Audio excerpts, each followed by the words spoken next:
Bonjour à toutes et à tous, c'est OO54 et on se retrouve cette fois-ci pour une petite ouverture de 3 boosters Destin Reforgé. Donc c'est la première fois que j'en ouvre devant vous et c'est un peu tard étant donné que l'édition est sortie il y a bien 2 mois. Mais bon, au moins je vous en aurais montré. On va dire ça comme ça.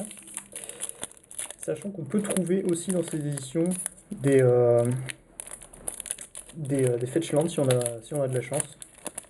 Alors d'après certaines personnes, on trouverait un fetch sur 50 boosters, à peu près. Donc,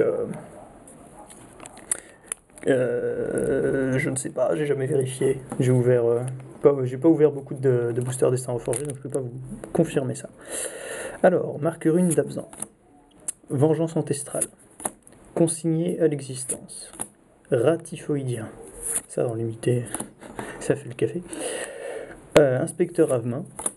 Crotique embusqueur. Rage de bataille témurienne. Nourrissage sans forme. Bain dans le feu des dragons. Recrutement d'âmes.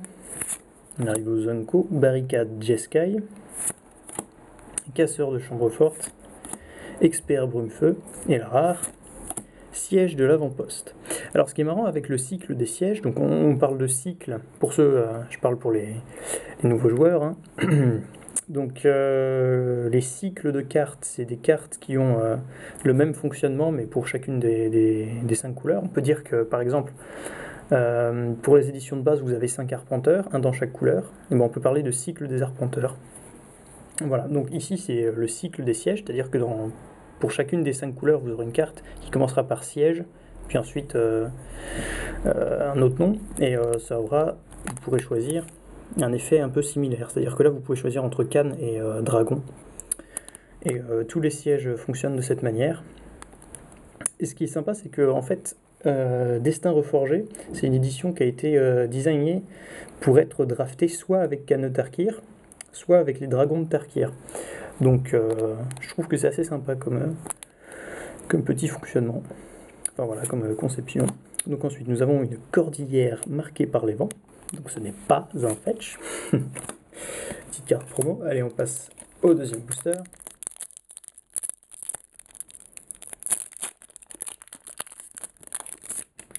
Donc c'est pour ça que pour les sièges, vous pouvez choisir soit canne, soit dragon.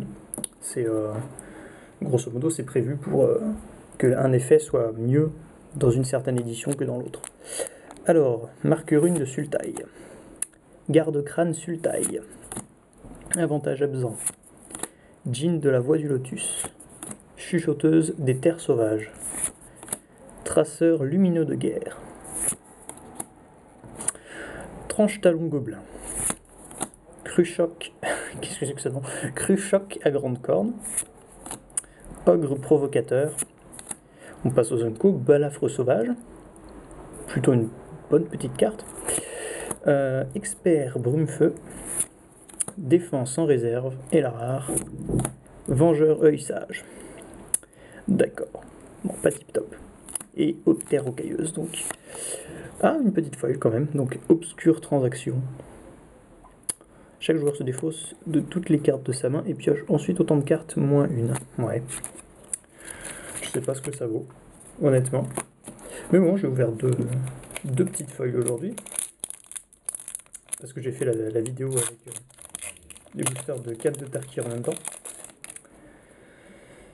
Alors, troisième et dernier booster. Capitaine Céleste Abzan. Sage Jeskai. Avant-garde d'Alécha. Dédain du Rakshasa. Franchement, où est-ce qu'ils vont chercher tous ces noms? Je n'ai aucune idée. Frappe rusée.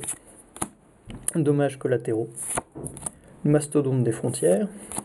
Marqueur Indemardou. Encore un traceur lumineux de guerre. Salve de sable, donc ça c'était très bien en limité. 5 blessures. Créature attaquante ou bloqueuse ciblée pour 3 en éphémère, c'est bien en limité. Faucheur de malheur Mardouin. Rage de dragon, donc ah oui, excusez-moi, c'était le début des Zonko. Donc là, hop, rage de dragon. Forgeur d'armes réputé, et la rare, infiltratrice Jeskai. Dakodak. Bon. petit top giga. Et encore des hautes terres rocailleuses. Bon bah, décidément, un petit jeton manifesté. Vous me verrez pas ouvrir de fête, je crois. Hein. Désolé les enfants. Si j'insiste, peut-être que je finirai par en trouver, mais honnêtement, je trouve que ça vaut plus trop la peine, maintenant qu'il y a les dragons qui vont sortir. Donc bon, on verra bien. Je vous ferai sûrement d'autres vidéos d'ouverture des Destins Reforgés quand même, parce que j'en ai fait plein pour 4 de Tarkir. Donc je vais quand même essayer d'en faire au moins une de plus pour Destins Reforgés. Et après, on se basera sur les dragons de Tarkir, qui ont franchement, comme je vous l'ai dit, d'assez bonnes cartes. Les seigneurs dragons sont assez puissants. Et puis, il y a des cartes qui peuvent avoir un certain impact en limité. Notamment, bon, les arpenteurs sont assez forts. J'aimerais beaucoup tomber sur Narset. Bon, je vous en parlerai plus tard. Sur ce, je vous dis à la prochaine. Portez-vous bien et salut!